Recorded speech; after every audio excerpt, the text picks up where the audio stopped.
Bienvenidos y bienvenidas a este quinto capítulo de Lo escuché en terapia, quinta persona que se atreve a compartir su relato, su experiencia de vida y se lo agradezco mucho. Recuerde que pueden enviar su relato cuando ustedes quieran y siempre va a ser presentado de manera anónima.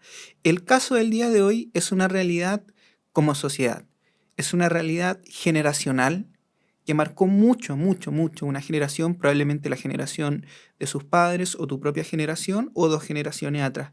Es una realidad de casos que llegan a psicoterapia. Cuando hablamos de gente que llega muchas veces a psicoterapia con cosas que tratar, cosas que trabajar, hablamos de casos como estos. Es algo que me parece importante reflexionar, es algo que es importante visibilizar y que nos va a ayudar mucho a todos, de eso no tengo duda. La persona la vamos a tener por nombre Claudia, que nos envía su caso, tiene 45 años y bueno, vamos directo al grano. Esto dice así. Hola Samuel, me llamo Claudia, tengo 45 años y esta es una de las partes que más me ha costado aceptar de mi vida. Fui mamá por primera vez a los 16. Mi primer hijo, Matías, llegó cuando yo todavía no sabía quién era. El papá de mis hijos, Raúl, tenía 20. Nos casamos porque era lo correcto. Nadie nos preguntó si queríamos o si estábamos listos. Los primeros años fueron muy duros. Vivíamos en casa de mis suegros con poco dinero, muchas opiniones y cero paz en esa casa. Raúl trabajaba todo el día y yo me quedaba con Matías aprendiendo a ser mamá con lo poco que había visto en casa.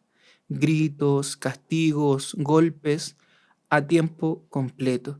En mi familia, pegarle a un hijo era una forma de corregir. Mi mamá siempre decía, más vale una nalgada a tiempo que un hijo malcriado. Así que cuando Matías tiraba algo, respondía con una palmada. Si desobedecía, lo castigaba encerrado en su cuarto o le quitaba la comida. Y lo peor es que lo hacía sin pensar que eso estaba mal. Cuando tuve a Sofía a los 22 y luego a Lucas a los 27, seguí ese mismo patrón. Raúl y yo ya no éramos pareja, aunque vivíamos bajo el mismo techo. Él empezó a tomar mucho y las discusiones se volvieron diarias, cada vez más intensas. Una noche, después de una pelea fuerte, gritos, insultos, cosas rotas, Matías, que tenía 10 años, se puso frente a mí y me gritó que parara. Fue la primera vez que lo vi con miedo de mí, no del ruido, no del pleito, de mí. Poco después me separé de Raúl. No fue una decisión fácil. Yo sentía que estaba haciendo lo correcto, que al menos mis hijos tendrían paz después de eso. Pero la verdad es que la violencia ya nos había marcado. Yo seguí criando sola, con rabia, con cansancio, con culpa y sin herramientas. Cuando Sofía entró a la adolescencia, me respondía con el mismo tono que yo usaba con ella. Eso me dolía tanto que lo confundía con falta de respeto. Entonces la corregía como me habían corregido a mí, con gritos, empujones, castigos sin sentido. En ese momento yo no veía el daño, creía que estaba educando, hasta que un día Sofía empacó sus cosas y se fue a vivir con su abuela.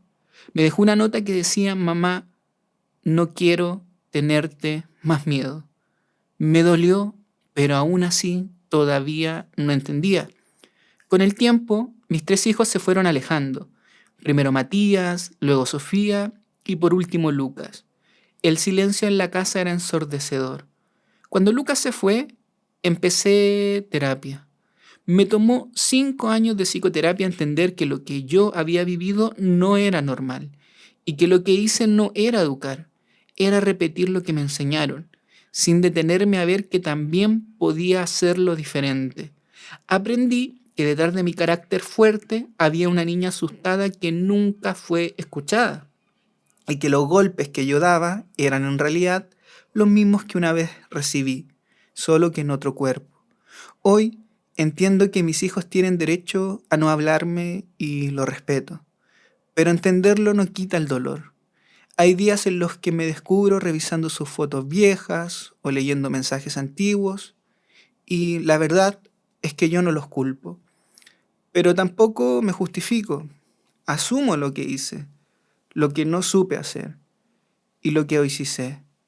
Si algún día ellos deciden volver, quiero que encuentren una mujer distinta. No una madre perfecta, sino una persona consciente. Y si no vuelven, al menos sé que rompí la cadena, que conmigo terminó la idea de que amar y lastimar podían ir en una misma frase. Wow. Como cada uno de los casos que hemos conversado hasta ahora, es tremenda la historia de Claudia, o sea, no es menor.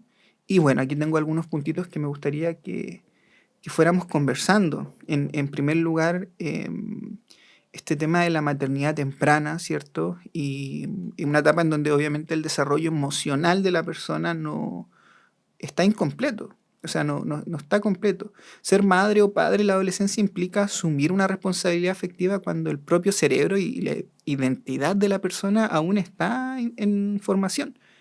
Incluso si nos vamos como a un aspecto más científico, si usted está pensando ahí en su casa, bueno, en realidad no, porque si te tocó ser mamá o quisiste hacer cosas de adulta a los 15, 16 años, deberías estar preparado para ser mamá o papá. Veámoslo desde un punto de vista de la neurociencia y la psicología. O sea, la corteza prefrontal, el área relacionada con el control emocional, la toma de decisiones importantes y la empatía, sigue madurando hasta aproximadamente los 25 años. Obviamente, investigaciones más actuales pueden ir variando un poco dependiendo del caso de esa edad, pero todavía hay mucho desarrollo de por medio. Esto explica por qué las madres adolescentes suelen tener más dificultades, obviamente, para regular emociones intensas o responder con calma al estrés, porque todavía hay un proceso madurativo que falta ahí.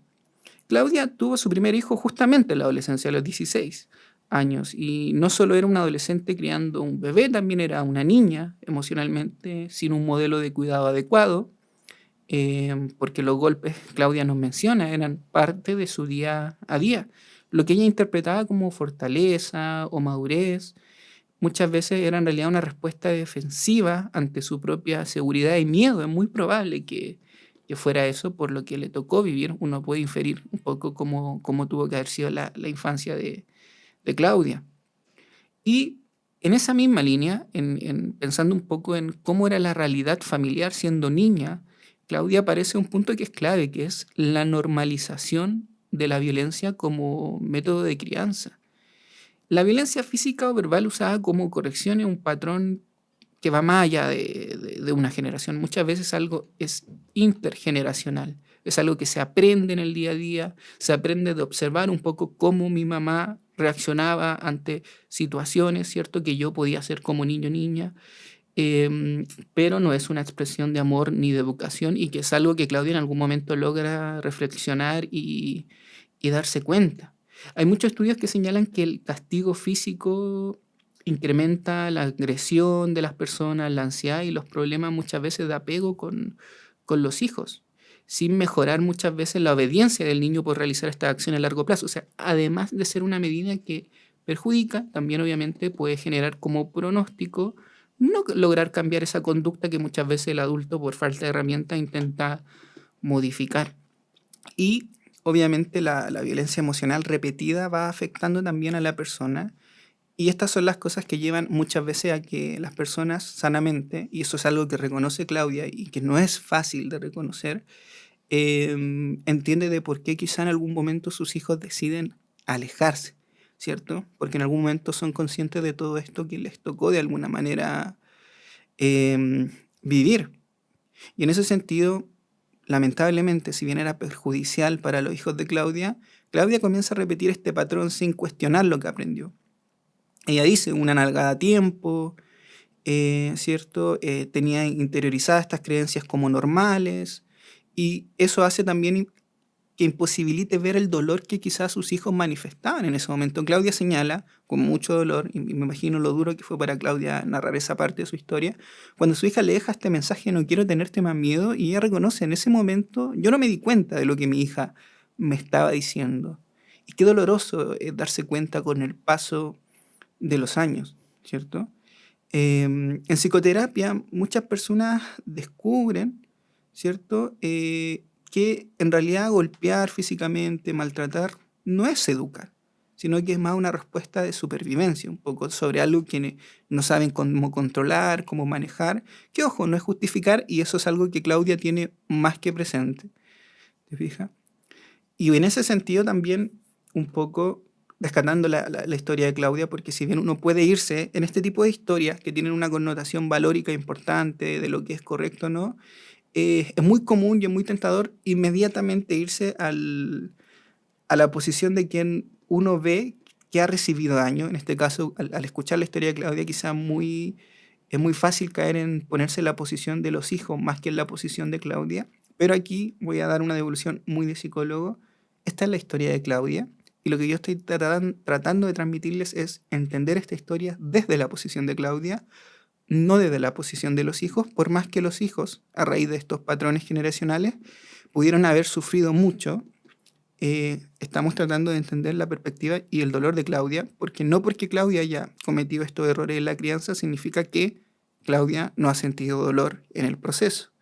Y eso es algo fundamental de entender para cualquier persona que llega a psicoterapia, y sobre todo en casos donde las personas sienten que objetivamente, por acciones, independientes si fue por falta de herramienta u otros, han generado algún tipo de daño, finalmente. Hay un punto importante que dice Claudia, que es cuando los golpes que yo daba eran los mismos que una vez recibí. Y lo dice Claudia. Está reconociendo justamente esto generacional, ¿cierto? Que es tan difícil. Quizá en tu caso, reflexiona un poquito sobre tu vida en estos momentos. ¿Qué patrones familiares has heredado? Y no hablo de algo místico cuando hablo de patrones familiares, hablo de costumbres, de hábitos que uno va aprendiendo porque va conviviendo con cierta dinámica familiar muchos años y va creyendo que esa es la forma normal de hacer las cosas. Si una familia, por ejemplo, come determinados alimentos a la hora previa a acostarse, para esa persona mucho tiempo va a ser que lo normal a esa hora es comer, y cuando vaya a conocer otra familia se va a dar cuenta que esa otra familia tiene otros ritos, otras prácticas, etcétera, o incluso otros horarios de acostarse. O sea, hay muchas cosas de las familias que impactan en nosotros. Entonces, ¿qué cosas ustedes han identificado que quizá a nivel familiar han podido heredar, que quizá no han sido tan funcionales, no han sido tan productivas para sus vidas, pero aún así se han visto entrampados en no poder modificarlas? Porque claro, reconocer estos patrones y entender que hay que modificarlos es una parte, es una cara de la moneda, pero pasar a la práctica e intentar cambiarlos es otra, y es una de las más complejas. Y justamente Claudia logra a través de la psicoterapia darse cuenta de este punto de ser consciente, pero también de intentar llevarlo a la práctica. O sea, no es suficiente con darme cuenta, sino cómo este darme cuenta de las cosas, de estos patrones generacionales, va a hacer que yo cambie mi actitud, cambie mi mirada en la práctica, ¿cierto? Y obviamente darse cuenta de esto es un duelo, o sea, no es menor lo que le toca vivir a Claudia, porque paradójicamente, por más que ese haya sido su trato, no es que Claudia no amara a sus hijos. Y por eso mismo acepta y reconoce el error, y acepta un poco que estos válidamente hayan decidido alejarse, y no los fuerza hoy en día, como sí intentó forzar cosas cuando eran pequeños, a que la busquen, ¿cierto? Y que la quieran escuchar, o que quieran explorar un poco cómo han ocurrido cambios en ella. Entonces, Claudia, como decía, acepta, ¿cierto?, que sus hijos tienen derecho a no hablarle, pero no deja de doler. Y este equilibrio entre comprensión y tristeza refleja un proceso avanzado de Claudia de autocompasión, que es importante en todo proceso, de aceptación emocional, y que justamente es uno de los logros más profundos que uno busca conseguir en terapia, esa autocompasión, aceptación emocional, que no tiene que ver con hacer borrón y cuenta nueva, para nada, para nada. Y que eso Claudia lo entendió muy, muy bien. Reconocer los errores sin hundirse en la culpa es un signo de sanación emocional. La autocompasión no es justificarse para nada, sino tratarse con la misma empatía que uno podría ofrecerle a un otro. Y a veces es mucho más fácil ofrecerle a un otro que a uno mismo. En ese sentido, la autocompasión, a nivel incluso de estudios, ha demostrado que una actitud amable hacia uno mismo mejora la regulación emocional, reduce la rumiación, que es esto de estar pensando en la culpa todo el día, y aumenta obviamente la resiliencia, es decir, la capacidad de enfrentar el dolor. Cuando Claudia dice, ya no me culpo, pero tampoco me justifico, expresa justamente esta madurez emocional. Su proceso terapéutico la llevó un poco de la culpa paralizante entonces a la responsabilidad consciente, un paso esencial obviamente en lo que es un proceso de psicoterapia, ¿cierto? Y sanar, esto es clave, por favor, pongan la atención, si está haciendo algo, deténgase 2 segundos. Sanar no siempre significa reconciliarse con otros. A veces, el mayor acto de amor es evitar repetir el daño, pero aceptar que quedó un daño que está ahí y que esas personas que han sido dañadas tienen derecho a actuar respecto de mí de la forma que estimen conveniente. Pero el mayor acto de sanación, como digo, no siempre es reconciliarse con otro, es aprender de eso y en el futuro que queda, que créanme que el futuro va a dar muchas oportunidades para poder actuar diferente, no cometer esos errores. A veces no necesariamente teniendo más hijos, como en el caso de Claudia, pero sí pudiendo aconsejar a algún amigo en un proceso de crianza, alguna amiga en un proceso de crianza, algún compañero de trabajo, etc. Hay diferentes formas simbólicas que la vida va a dar oportunidad de hacer las cosas diferentes. Claudia asume que quizás sus hijos no vuelvan y les puedo asegurar que eso tuvo que haber sido un proceso muy doloroso para Claudia, pero aún así se compromete a no repetir la violencia. Y eso es clave. Y para quienes trabajamos en salud mental, ese es el lado bueno que siempre vemos en las personas, que todos tienen derecho a una posibilidad de cambio. Ese punto es tremendamente terapéutico porque da propósito al dolor, me da convicción. El daño que hice lo resignifico y aprendo y hacia el futuro no lo voy a generar. O sea, da propósito hacia un futuro posible. Y eso respecto de Claudia, yo creo que este caso, si lo están escuchando, como digo, es muy fácil ponerse en el rol de los hijos, obviamente, porque claramente a través de temas generacionales, de acciones de Claudia, en algún momento de su vida probablemente pasaron momentos muy duros. Pero intentemos hacer el ejercicio de entender la historia desde la perspectiva de Claudia, desde alguien que tuvo toda su vida normalizada la violencia, desde alguien que pensando que era lo normal intentó aplicar lo que creía mejor para sus hijos y de alguna manera esto tuvo un costo alto que es como que sus hijos hoy en día estén distanciados, pero tuvo la fortaleza de intentar entender qué pasó, de intentar entender qué está ocurriendo acá. Algunos podrán decir que tarde, algunos dirán, bueno, solo por falta de voluntad no quiso hacerlo antes. Cada uno podrá tener su opinión, pero lo hizo.